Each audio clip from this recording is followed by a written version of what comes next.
Pues el Corán acepta, ¿no? La Torá y también el Evangelio. Pero al mismo tiempo, no se puede creer que el profeta Muhammad, la paz y bendiciones de Alá sean con él, que Dios no quiera que él copió la Biblia. Pues primero, el libro sagrado de los musulmanes se conoce como el Corán. Y en capítulo 76, versículo 24 del Sagrado Corán, Allah, Dios, habla acerca de este libro y da a este libro el nombre Corán. Dice, en verdad, te hemos revelado el Corán poco a poco, es decir, gradualmente. Pues el primer hecho aquí es que el libro del Sagrado Corán, el nombre de este libro es algo revelado por Dios.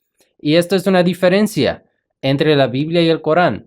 El Antiguo Testamento, los nombres de los libros del Antiguo Testamento, tanto como los libros en el Nuevo Testamento, no fueron revelados por Dios.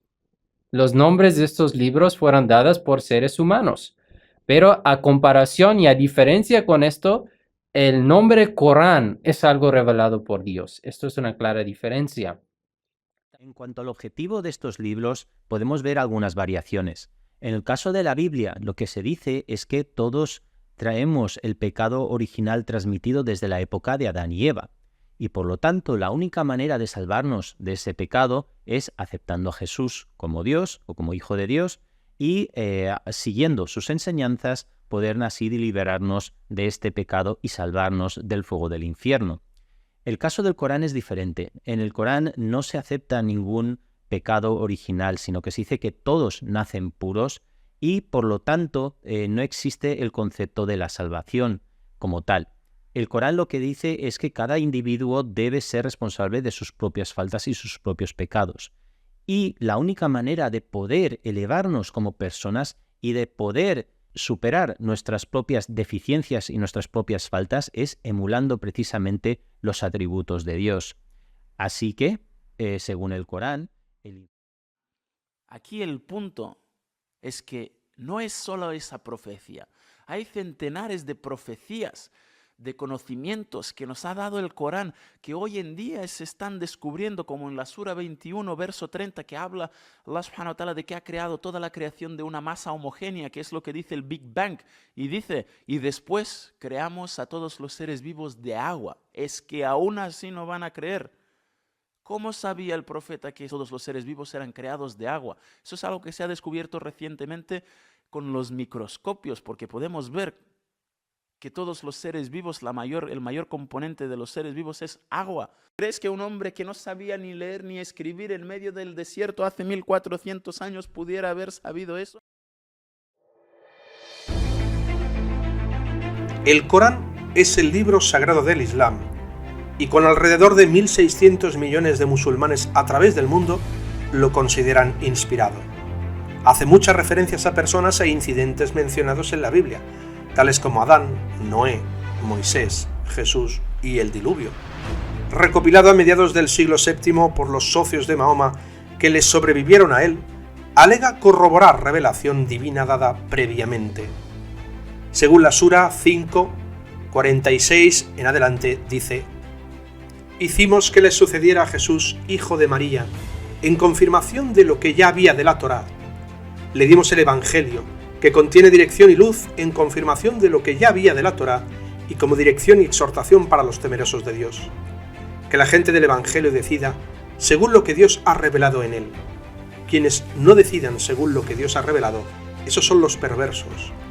Te hemos revelado la Escritura con la verdad, en confirmación y como custodia de lo que ya había de la Escritura.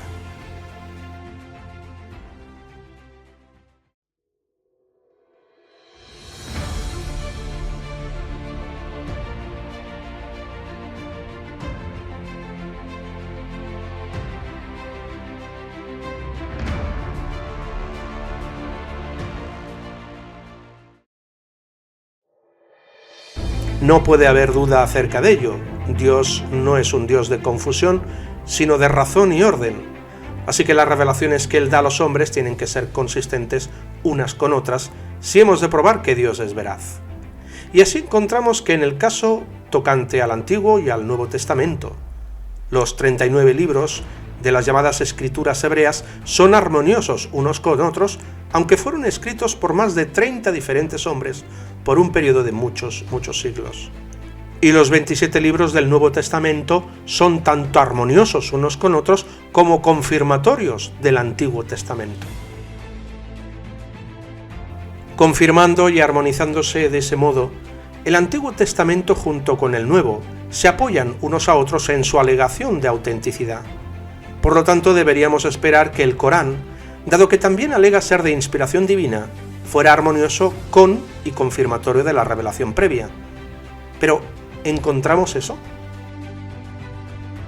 Al nombre peculiar del Dios de la Biblia, Yahvé o Jehová, se le da el lugar de primera importancia a través del Antiguo Testamento. Jesús y sus seguidores también subrayaron la importancia de ese nombre. Y aunque ese nombre no aparece en la mayoría de las versiones de las escrituras cristianas griegas, manuscritos antiguos de la versión griega de los 70 manifiestan que los cristianos primitivos usaron el nombre Jehová. Pero, ¿qué hay de él en el Corán? Aunque en el Antiguo Testamento únicamente el nombre de Jehová aparece cerca de 7000 veces, no encontramos una sola referencia a él en el Corán. Claramente, el Corán no es confirmatorio de escrituras previas en cuanto al nombre de Jehová o Yahvé. Su Alá, de hecho, es innominado. Otro punto. Las escrituras hebreas, el Antiguo Testamento, enseña que la pena del pecado es la muerte. Porque polvo eres y al polvo volverás. Porque los vivos saben que han de morir, pero los muertos nada saben. El alma que peca, esa es la que morirá.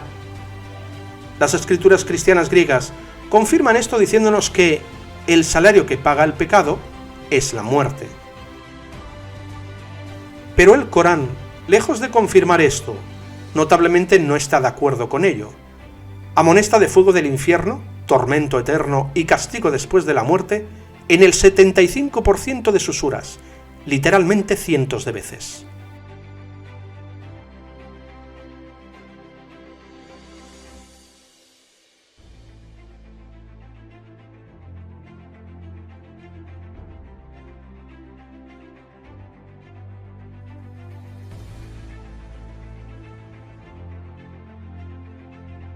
¿Puede ser ese Dios apropiadamente descrito como el compasivo, el misericordioso, como lo hace el Corán al principio de cada sura, salvo el 9? El Antiguo Testamento cita al Dios verdadero diciendo: «Yo he dicho, ustedes son dioses, todos ustedes son hijos del Altísimo». E Isaías predijo: «Porque nos ha nacido un niño, se nos ha dado un hijo, y el gobierno estará en sus manos. Se le llamará por nombre maravilloso consejero, Dios poderoso, Padre eterno, Príncipe de paz». Claramente estos textos indican que Dios tiene hijos que son llamados dioses y que entre estos hay uno que ocupa un puesto muy privilegiado. Y el Nuevo Testamento repetidamente confirma esto mediante citas directas e identificando a este Hijo de Dios, en particular como el Mesías, Cristo Jesús. «Este es mi Hijo, el amado, a quien he aprobado». Pero aquí tampoco confirma el Corán escritura previa, porque, aunque reconoce que Jesús nació de una virgen, repetidamente insiste en que Dios no tiene prole. Evidentemente, la dificultad aquí yace en hacer una comparación demasiado literal de la paternidad de Dios con la de las criaturas humanas. Un hombre no puede tener un hijo sin una esposa con quien tenga relación sexual. Esa es la única manera en que él puede conferir vida a otro. Pero Dios no está limitado así. La Biblia habla de Adán como hijo de Dios, pero también nos dice que Dios hizo a Adán del polvo de la tierra. Dios es un Dios de orden y ha escogido usar una organización para efectuar sus propósitos en el cielo, así como ha usado y usa organizaciones de hombres sobre la tierra para efectuar sus propósitos. Repetidamente se hace referencia a estas organizaciones como la esposa de Dios, lo cual por supuesto es en sentido figurado. Por medio de una organización tal, Él produjo criaturas espirituales y puesto que éstas recibieron vida de Dios apropiadamente, se hace mención de ellos como hijos de Dios. El Antiguo Testamento predijo que el Mesías vendría, sufriría, sería clavado en un madero y moriría por los pecados de otros. Y el Nuevo Testamento confirma todo esto también desde el principio hasta el fin, diciendo no solo que Jesús sufrió, sino que él también fue ejecutado, y eso por los pecados del hombre. Pero lejos de confirmar escritura previa en estos asuntos, el Corán declara: y por haber dicho, hemos dado muerte al ungido, Jesús, hijo de María, el enviado de Dios, siendo así que no le mataron ni le crucificaron, sino que les pareció así. Los que discrepan acerca de él dudan, no tienen conocimiento de él, no siguen más que conjeturas, pero ciertamente no le mataron, sino que Dios lo elevó así. Dios es poderoso, sabio. En una nota al pie de la página, en la versión de Alí, dice: las iglesias cristianas ortodoxas hacen un punto cardinal de su doctrina de que su vida fue quitada sobre la cruz, de que él murió y fue enterrado. Esto es necesario para la doctrina teológica de sacrificio cruento y expiación vicaria por los pecados, la cual rechaza el Islam. Al rechazar la doctrina de la expiación por el pecado, sigue el Corán negando su pretensión de ser confirmatorio de escritura previa. Desde el Génesis hasta el Apocalipsis, la Biblia inequívocamente declara que la pena por el pecado es la muerte, y que solo un sacrificio puede cancelar la culpa. La necesidad de un sacrificio por los pecados se recalcó en los muchos sacrificios propiciatorios y sacrificios por los pecados, y particularmente por los sacrificios hechos el día de la expiación, todos los cuales fueron una parte vital del arreglo de la ley mosaica. Todos estos establecieron el principio de que, a menos que se derrame sangre, ningún perdón se efectúa, y tuvieron su cumplimiento en el sacrificio de Jesús. Según Génesis 7:13 y 10:1, es evidente que Noé y sus hijos, todos ellos, así como sus esposas, fueron librados de destrucción en el diluvio. Esto lo confirma 2 de Pedro 2:5, que dice que Noé y otros 7 pasaron a través del diluvio. Pero según el Corán, uno de los hijos de Noé fue destruido en el diluvio.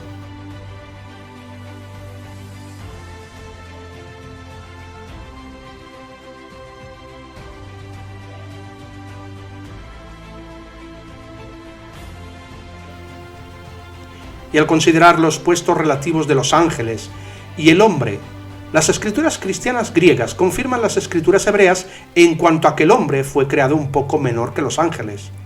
Pero según el Corán, los ángeles son inferiores al hombre.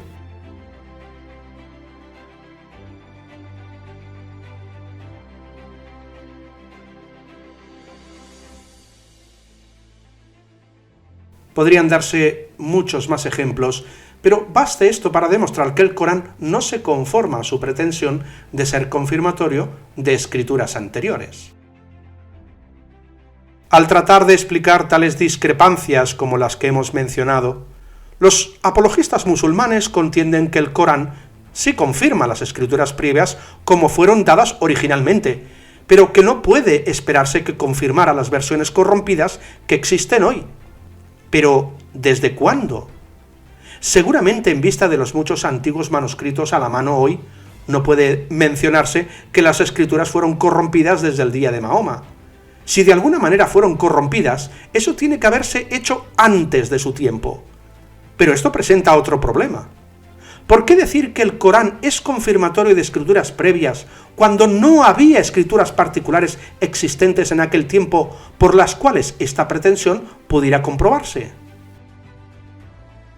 La realidad es que ni siquiera el Corán enseña que tanto el Antiguo como el Nuevo Testamento habría sido corrompido en el día de Mahoma.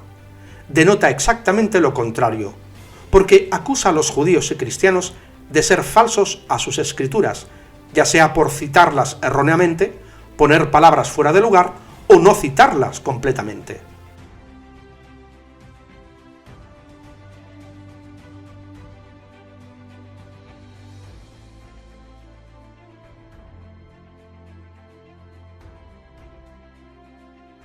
¿Cómo podrían ser acusados de torcer las escrituras con su lengua si lo que tenían no era verdaderamente las escrituras? ¿Y cómo podrían ser acusados de, a sabiendas, revestir la verdad de falsedad y de ocultarla si sus escrituras ya estaban corrompidas? En vista de todo lo susodicho, de ninguna manera sorprende saber que ni los mismos comentadores musulmanes convienen en que el Antiguo Testamento y el Nuevo estén corrompidos. Arguyendo contra dicha corrupción están nada menos que Ibn Razi, uno de sus principales imanes o caudillos religiosos.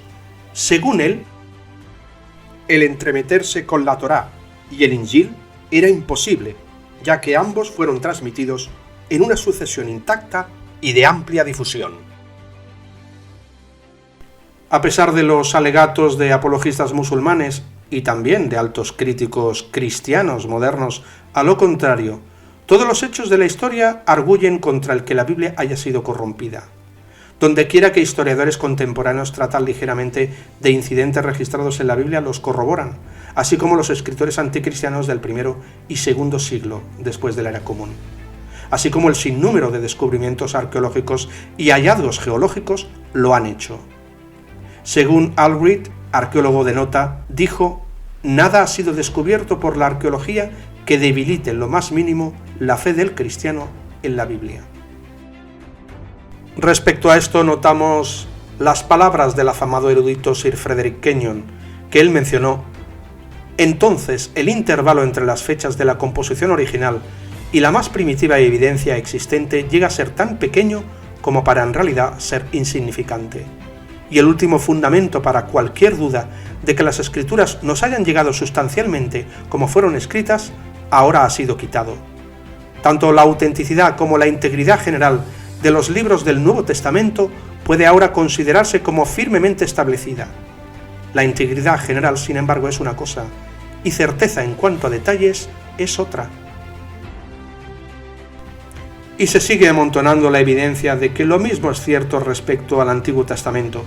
El caso más notable a propósito es el descubrimiento de los rollos del Mar Muerto, que aunque es a veces 7 siglos más antiguos que cualquier otra copia, no reveló cambios notables que indicaran una corrupción del texto.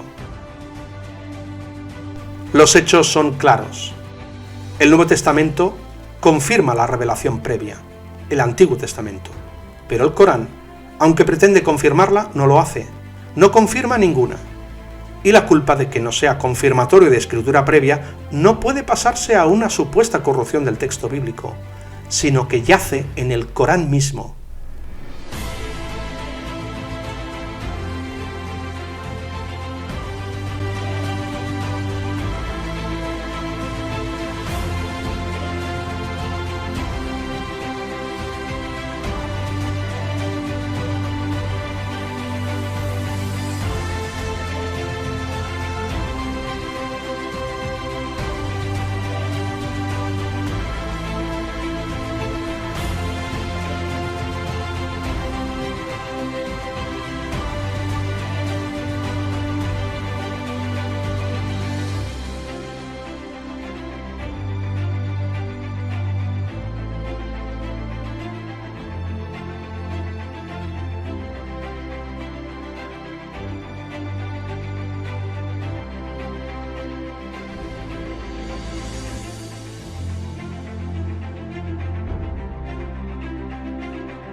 Los musulmanes de hoy glorifican con frecuencia a pensadores y científicos de la Edad de Oro del pasado.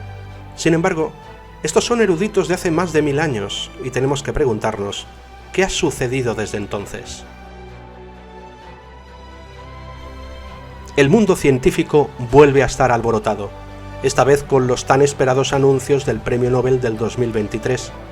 Los ganadores de este año incluyen a Katalin Karikó y Drew Weissman por descubrimientos críticos que permitieron el desarrollo de las vacunas de ARNM COVID-19. Una virtud de la ciencia moderna es que se está convirtiendo rápidamente en un esfuerzo global, independientemente de raza, religión y nacionalidad. Es axiomático, por tanto, que la mayoría de los grandes avances científicos modernos, independientemente del linaje del descubridor, apuntan a servir a la humanidad en su conjunto. Es bastante razonable esperar que, conceptualmente, los ganadores del Premio Nobel sean, con el tiempo, algo representativos de la demografía global. En realidad, sin embargo, puede haber factores externos profundamente arraigados dentro de un ecosistema social, institucional o nacional que sofocan el progreso científico de una comunidad en particular más que de otras. Por lo tanto, uno no puede dejar de preguntarse por qué no hay más premios Nobel musulmanes en los campos científicos, dado que hoy en día hay más de 1.800 millones de musulmanes en todo el mundo, casi una cuarta parte de la población mundial. En los 122 años de historia de los premios Nobel, solo 4 premios en ciencias han sido de linaje musulmán, 3 en química y 1 en física, pero ninguno en los campos de la medicina o la economía. Abdus Salam, un británico pakistaní, compartió un premio de física con otros 2 en 1979 por su trabajo sobre las interacciones electrodébiles entre partículas elementales. De manera bastante memorable, se puso con orgullo un sherbani tradicional pakistaní, un shalvar blanco y un turbante cuando recibió el premio de manos del rey de Suecia. Aunque recibió abrumadores elogios en todo el mundo, en su país fue terriblemente rechazado por su afiliación sectaria, que fue lo que le llevó a abandonar Pakistán a mediados de los años 70. Ahmed Zewail, un químico egipcio-estadounidense radicado en Caltech, fue el único ganador del Premio de Química de 1999 por su uso innovador de rayos láser para mapear reacciones químicas. En una entrevista del 2009 para la revista Fontaine, Zewail se lamentó: «Lo que Estados Unidos me ha dado es un sistema de reconocimiento y oportunidades, y eso es lo que nos falta en el mundo musulmán. Si me hubiera quedado en Egipto, no habría podido hacer lo que hice debido a esta falta de oportunidades y de aprecio por los logros». En 2015, Aziz Sankar, un biólogo turco-estadounidense que trabajaba en la Universidad de Carolina del Norte, en Chapel Hill, compartió un premio en química con otras 2 personas por su trabajo sobre la reparación del ADN. Aunque no es explícito sobre sus puntos de vista sobre la religión, el Estado y la educación, uno tal vez podría adivinar sus inclinaciones por el hecho de que era un partidario afiliado de Mustafa Kemal Atatürk, atribuyendo en parte su éxito al fundador de la República Turca. En el último anuncio del 2023, Munji Bawendi, un científico de ascendencia tunecina del MIT, compartió el Premio Nobel de Química con otras 2 personas por su trabajo sobre puntos cuánticos. Sin embargo, Bawendi nació en Francia y pasó la mayor parte de su tiempo en Estados Unidos, a diferencia de los 3 premios Nobel anteriores.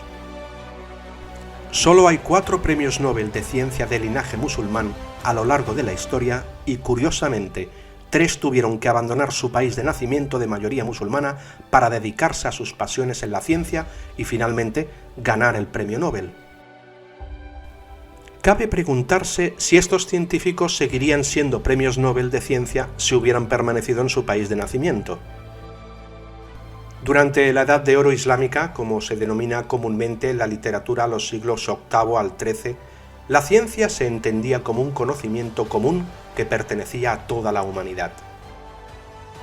Sin embargo, más tarde, hubo un surgimiento de campos alternativos que se consideraban exclusivos de los musulmanes con nociones de astronomía islámica, filosofía islámica, medicina islámica, profética, etc. De hecho, durante esta época, la ciencia comenzó a ser percibida como valiosa solo si era religiosa e inmediatamente útil. Esto condujo a una reducción del alcance de las investigaciones racionales abiertas que han sido la base de los avances científicos. Los otomanos aprendieron esto por las malas en el siglo XVIII, cuando intentaron una reforma militar para ponerse al día con el equipo militar avanzado de las potencias occidentales que solían derrotar. Se dieron cuenta de que carecían de conocimientos. Las madrazas, que alguna vez se centraron en las ciencias racionales y matemáticas, han sido eliminadas por completo mediante un reemplazo gradual por educación religiosa. Al darse cuenta de sus errores, los otomanos comenzaron a importar expertos de Europa, particularmente franceses, para establecer una educación al estilo occidental en Estambul. No fue hasta 1910 que reintrodujeron con éxito la educación matemática en las madrazas, pero por desgracia ya era demasiado tarde cuando el imperio se desmoronó una década después de la Primera Guerra Mundial. Los musulmanes de hoy glorifican con frecuencia a pensadores y científicos de la Edad de Oro del pasado, a menudo con referencias nostálgicas a personajes como Al-Khwarizmi, el gran matemático, o Ibn Sina, el padre de la medicina moderna. Sin embargo, estos son eruditos de hace más de 1000 años y tenemos que preguntarnos qué ha sucedido desde entonces. Cuando intentamos identificar formas de revivir el dinamismo intelectual del pasado, ignoramos convenientemente los problemas actuales en muchos países de mayoría musulmana que han estado sofocando los avances científicos durante siglos.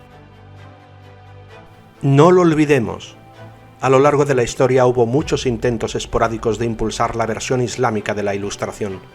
Sin embargo, como era de esperar, provocaron un movimiento reaccionario y contrailustrado en defensa de la ortodoxia, y con el apoyo de los estados autoritarios, muchos de los movimientos racionalistas fueron inevitablemente sofocados. Lamentablemente, incluso hoy en día todavía no podemos mantener una conversación adecuada sobre este tema. Cualquiera que ofreciera una valoración crítica sería inmediatamente denunciado, a menudo incluso acusado de simpatizar con los islamófobos o peor aún, contra el Islam. Los musulmanes necesitamos urgentemente nuestra propia versión de reforma e iluminación, si queremos que la comunidad musulmana a nivel mundial se libere de las cadenas que nos han estado frenando.